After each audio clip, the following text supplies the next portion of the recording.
Army chief کہتے ہیں نا میسج از کلیئر، بحث شروع ہوگی کہ یہ ڈانٹ پڑی کس کو ہے. اس کو ڈیکوڈ کر لیتے ہیں. اس میں کیا چیز کہی گئی ہے. کوئی احتجاج شروع ہو جاتا ہے ملک کے اندر تو ڈی اسٹیبلائز بھوٹان ہوگا یا پاکستان ہوگا. ایک خبر میرے اپنے معاملے سے بھی تعلق رکھتی ہے. ایک جواب میرے خیال میں بہت ضروری ہے جو دینا بنتا ہے. وہ جواب ہوگا میرا سابق ڈپٹی اسپیکر قاسم سوری صاحب کو. بیسکلی چور کی داڑھی میں تنکا. اچھا داڑھی تو ویسے قاسم سوری صاحب کی ہے، میری تو داڑھی بھی نہیں ہے. السلام علیکم ناظرین، میں ہوں منصور علی خان. اپنے ڈیجیٹل چینل کے اوپر آپ کو خوش آمدید کہوں گا. ناظرین، اس ویڈیو کے اندر جہاں میں نے آپ کے ساتھ دیگر خبریں شامل کرنی ہے، آپ سے ڈسکس کرنی ہے سیاسی معاملات کے حوالے سے، عسکری معاملات کے حوالے سے، وہیں پہ ایک خبر میرے اپنے معاملے سے بھی تعلق رکھتی ہے. ذرا اس کے بارے میں بھی بات کرنی ہے. ایک جواب میرے خیال میں بہت ضروری ہے جو دینا بنتا ہے، اور وہ جواب ہوگا میرا سابق ڈپٹی اسپیکر قاسم سوری صاحب کو، جو ابھی تھوڑی دیر میں آپ کے سامنے رکھتا ہوں میں.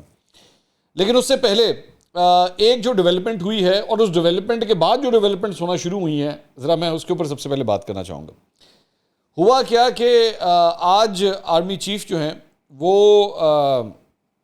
انہوں نے پاسنگ آؤٹ پریڈ سے انہوں نے خطاب کیا کیڈٹ کالج میں، اور وہاں پر انہوں نے اس خطاب کے اندر ایک پرٹیکولر پورشن کہا جو موضوع بحث بنا ہوا ہے سوشل میڈیا کے اوپر.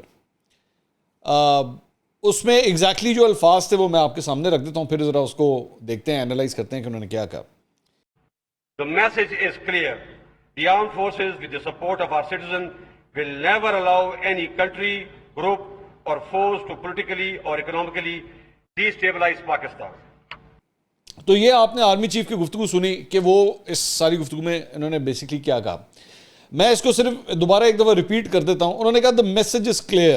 The armed forces with the support of our citizens will never allow any country, group or force to politically or economically destabilize Pakistan. Exact الفاظ جو ہیں وہ یہ تھے ان کے. اچھا اس کو اگر اردو میں ترجمہ اس کا کیا جائے تو انہوں نے کہا جی پیغام واضح ہے کہ پاک فوج عوام کی سپورٹ کے ساتھ کسی ملک، گروپ یا جتھے کو ملک کو سیاسی یا معاشی طور پر غیر مستحکم نہیں ہونے دے گی. یہ انہوں نے کہا. اور جو دوسرا تھوڑا سا اور پورشنز تھا اس میں انہوں نے کہا جی کسی بھی فیک نیوز اور اس کے پروپیگنڈے پر توجہ نہ دیں. ملک کی حفاظت مضبوط ہاتھوں میں ہے. جمہوری اداروں کا احترام کریں. ہم سب کو مل کر وطن عزیز کو غربت اور دیگر چیلنجز سے نکالنا ہوگا. ہم سب کو مل کر معیشت کی بحالی کے لیے کام کرنا ہوگا. بیسکلی یہ ساری بات تھی. اب اس کے بعد سوشل میڈیا کے اوپر جو ایک بحث شروع ہو گئی، وہ بحث کیا سی؟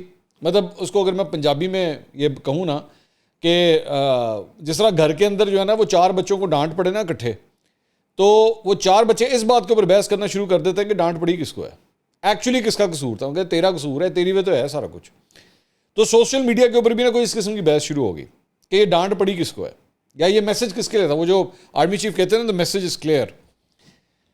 اچھا اس کے اندر بلکہ میں شیئر کر دیتا ہوں، شیریں مزاری صاحبہ نے اس کے اوپر ایکچولی ٹویٹ کیا، یہ اسکرین کے اوپر آپ کے. انہوں نے کہا a strong message sent with clarity. So now hopefully action will be taken against imported government and other conspirators for destabilizing Pak politically and sending it into economic free fall while putting out cut-pasted audio leaks, registering fake FIRs and fake news against opposition political leaders. انہوں نے کہا یہ basically انہوں نے کہا یہ message جو ہے یہ ان کو گیا ہے، یہ جو حکومت میں بیٹھے ہوئے لوگ ہیں نا، امپورٹڈ گورنمنٹ، ان کو گیا ہے، اور ان کے کنسپریٹرز کو فور ڈی اسٹیبلائزنگ پاکستان. نون لیگ والے جتنے تھے انہوں نے کہا یہ جناب یہ خان صاحب کو یہ بیسکلی میسج سنایا گیا. اب ذرا 1 منٹ کے لیے اس کو ڈیکوڈ کر لیتے ہیں کہ یہ اس میں کیا چیز کہی گئی ہے، اگر اس کو ایک ایک کر کے اینالائز کریں تو. سب سے پہلے وہ کہتے ہیں the message is clear. The armed forces with the support of our citizens will never allow any country، یعنی کسی ملک کو، گروپ، کسی گروہ کو، اور فورس یا کسی طاقت کو ٹو پولیٹیکلی، سیاسی طور پہ، اور اکنامکلی، معاشی طور پہ ڈی اسٹیبلائز کرنے کی کوشش کی جائے. اچھا پہلی بات تو یہ، میرا ایک سوال ہے، صرف میں سوال ہی کر رہا ہوں کہ پچھلے 6 مہینے سے ملک کے اندر جلسے کون کر رہا ہے؟ IMF کی جو رپورٹ آئی تھی اس کے اندر کیا لکھا ہوا تھا کہ ان جلسوں کا معاشی نقصان کیا ہوگا پاکستان کو. اگر کوئی سیاسی لیڈر اسلام آباد کو بند کر دیتا ہے اس کا سیاسی نقصان کس کو ہوگا؟ اور اگر اس ساری چیز کے اندر اگر کوئی احتجاج شروع ہو جاتا ہے ملک کے اندر تو ڈی اسٹیبلائز بھوٹان ہوگا یا پاکستان ہوگا؟ پاکستان ہی ہوگا نا.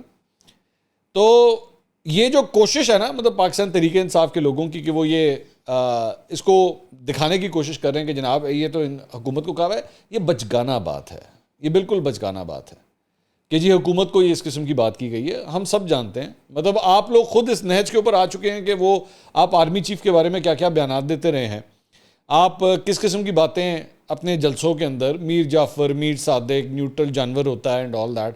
اس کے بعد آپ کے خیال میں یہ ساری باتیں جو حکومت کو سنائی جائیں گی؟ تو میری دانش کے اندر یہ سب کچھ جو ہے یہ عمران خان صاحب کے لیے تھا that the message is very clear. ٹھیک ہے. اور میں نے، اگر آپ کو یاد ہوگا، اگر آپ نا، میری ایک ویڈیو تھی جس پہ میں نے آپ سے کہا تھا کہ عمران خان صاحب کو ڈیل نہیں ملی ہے جس کی وجہ سے بڑی تپ چڑھی ہوئی ہے. وہ جو ایک ملاقات ہوئی ہے اس میں جو عمران خان صاحب ڈیل ڈھونڈ رہے تھے وہ ڈیل نہیں ملی ہے، جس کے بعد بہت زیادہ غصہ چڑھا ہوا ہے. تو میں نے اسی کے اندر یہ بات کہی تھی کہ میری اطلاعات کے مطابق ادھر بھی یہ میسیجنگ دی گئی تھی کہ بھائی جان یہ ریڈ لائن ہے، اس کو عبور کرنے کی کوشش نہ کرنا، کریں احتجاج وغیرہ کرنا ہے کریں، سیاست کرنی ہے، جلسے کرنے کریں، اس ریڈ لائن سے آگے مت جانا. اور یہ بالکل اسی طرح کی ریڈ لائن ہے جو انہوں نے اپنے معافی نامے کے اندر لکھی تھی، جو انہوں نے کورٹ میں نہیں جمع کرایا کہ اگر میں نے وہ ریڈ لائن کراس کر لی ہوئی ہے تو یہ جو ریڈ لائن ہوتی ہے نا، یہ عدلیہ کے لیے بھی ہوتی ہے اور یہ اسٹیبلشمنٹ کے لیے بھی ہوتی ہے. تو یہ عمران خان صاحب کو میسیجنگ اس وقت پہنچ گئی تھی. میری نظر میں یہ آرمی چیف کا یہ جو بیان تھا نا، یہ کلیئرلی عمران خان صاحب کے لیے ایک پیغام تھا کہ بھائی اس طرح کی کوئی حرکت مت کرنا کہ پاکستان ڈی اسٹیبلائز ہو. اس کے بعد آگے چل کے ایک اور بھی اس میں ایک نشانی ہے جس میں وہ آگے کہتے ہیں جی ملک کی حفاظت مضبوط ہاتھوں میں، جمہوری اداروں کا احترام کریں. جمہوری ادارے کون سے ہیں آپ کے؟ کون سے جمہوری ادارے؟ پارلیمنٹ، آپ کی قومی اسمبلی، آپ کی سینٹ. بائیکاٹ کس نے کیا ہوا ہے اس وقت؟ کس نے بائیکاٹ کیا ہوا ہے جمہوری اداروں کا؟ سینٹ کے اندر تو پاکستان تحریک انصاف کے سینیٹرز ہیں. قومی اسمبلی کا بائیکاٹ کس نے کیا ہوا ہے؟ پاکستان تحریک انصاف نے کیا ہوا ہے. تو یہ جمہوری اداروں کی عزت ہو رہی ہے. وہ تو کہتے ہیں اسی اس پارلیمنٹ مندے ہی نہیں. تو یہ پیغام بھی ان کے لیے تھا کہ بھائی ڈیموکریٹک جو انسٹیٹیوشنز ہیں ان کی رسپیکٹ کریں، اس کا احترام کریں. بہرحال یہ معاملہ جو ہے چل رہا. اب آ جائیں ایک اس سٹوری کی طرف جو میرے سے ریلیٹڈ ہے.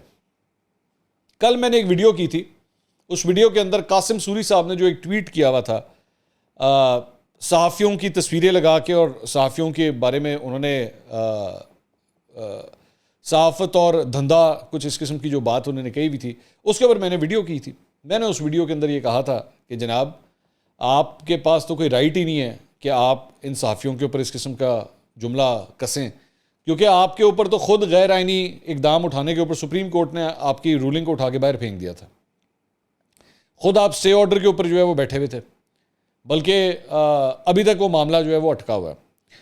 تو قاسم سوری صاحب نے اپنے ٹویٹر اکاؤنٹ کے اوپر ہماری اس ویڈیو کا کلپ جو ہے وہ شیئر کیا، اور شیئر کر کے انہوں نے اوپر لکھا، وہ بات سارے فسانے میں جس کا ذکر نہ تھا، وہ بات ان کو بہت ناگوار گزری ہے.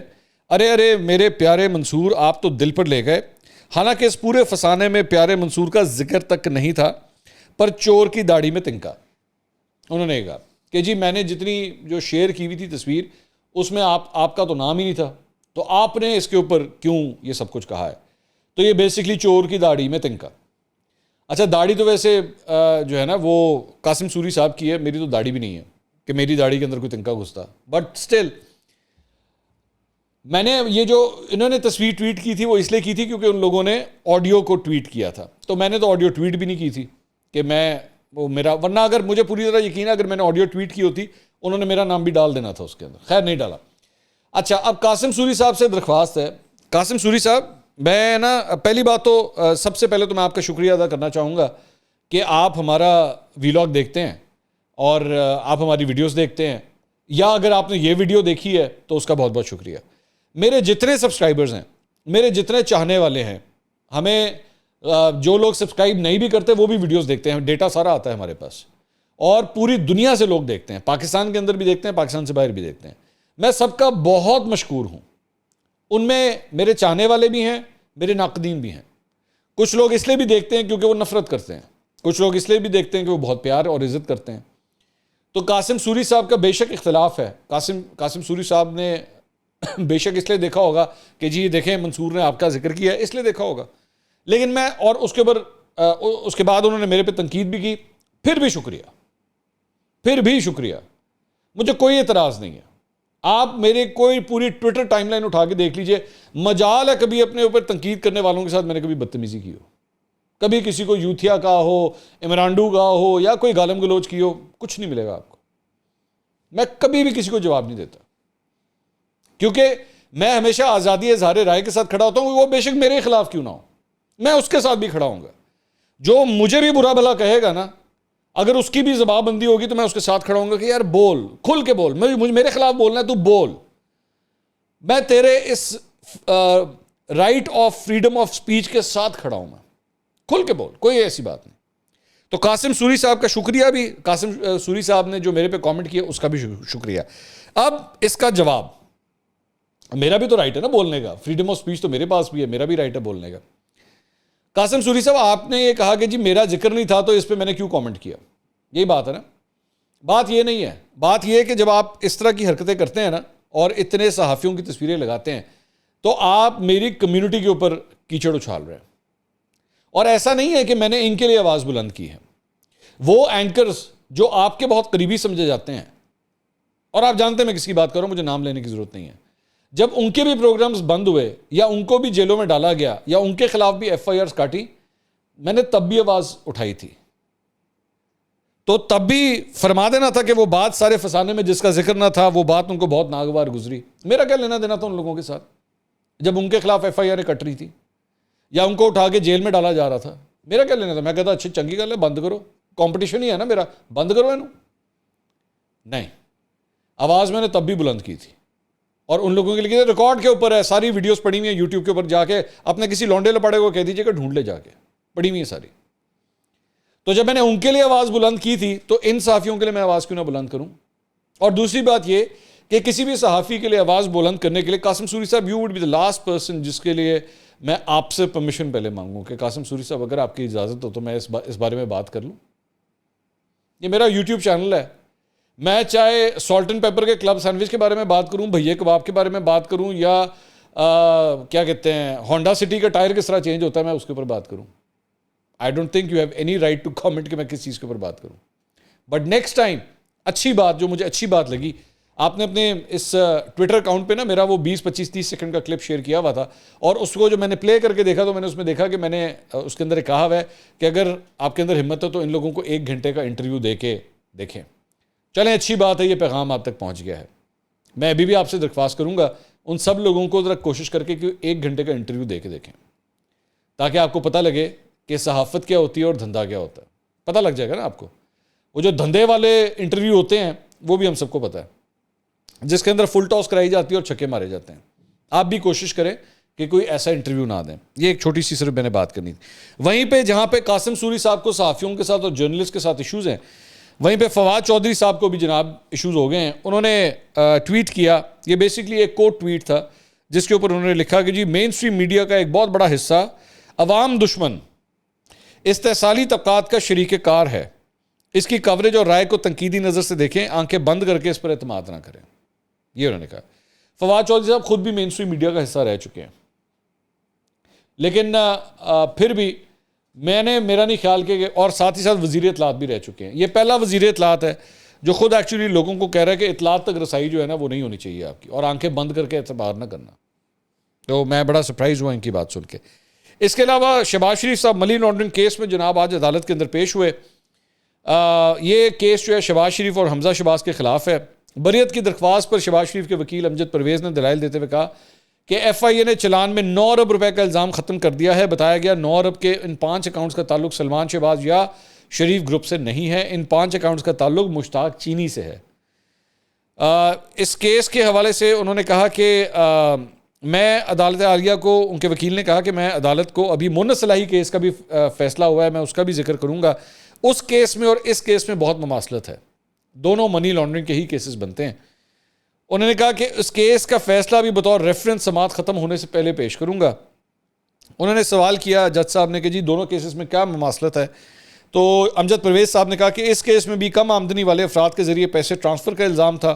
مونس سلائی والے کیس میں بھی کم آمدنی والے افراد پر اکاؤنٹ آپریٹ کرنے کا الزام تھا.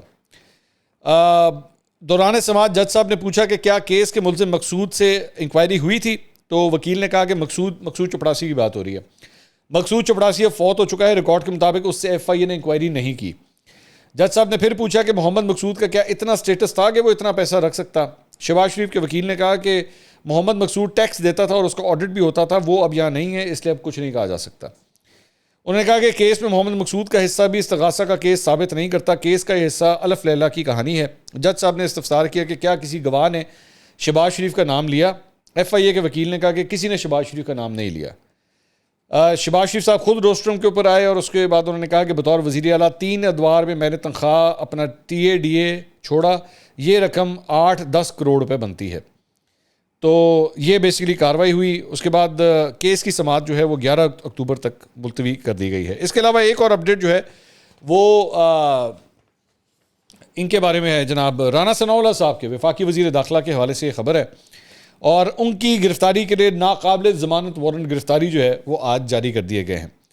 وارنٹ جو ہیں وہ اسپیشل جوڈیشل مجسٹریٹ کی جانب سے جاری کیے گئے ہیں. 2019 کے ایک مقدمے میں اینٹی کرپشن کی طلبی کے باوجود پیش نہ ہونے پر یہ وارنٹ جاری کیے گئے ہیں, اور یہ بتایا گیا ہے کہ پنڈی سے پولیس جو ہے وہ اسلام آباد میں مرغلہ تھانے پہنچ گئی کہ جی رانا ثناء اللہ صاحب کے یہ وارنٹ گرفتاری جو ہیں وہ جاری ہو چکے ہیں. تو اس سلسلے میں آخری جو اطلاعات ہمارے پاس ہیں, اس سلسلے میں جو ڈسکشن ہو رہی تھی مسلم لیگ نون کے اور حکومتی حلقوں کے اندر, وہ یہی تھی کہ جلد از جلد جو ہے وہ ان کے لیے ضمانت لی جائے تاکہ ان کی رانا ثناء اللہ صاحب کی گرفتاری نہ ہو سکے. لیکن عجیب مطلب صورتحال ہے. آپ یہ دیکھ لیجئے کہ ملک کا وزیر داخلہ جو ہے نا اس کے وارنٹ گرفتاری بھی نکل آئے ہیں, اور حکومت جو ہے ایک نئے وقتے کے اندر پڑ گئی کہ انہوں نے سنبھالیے کس طرح. اگلی ویڈیو میں دوبارہ ملاقات ہوگی. اللہ حافظ.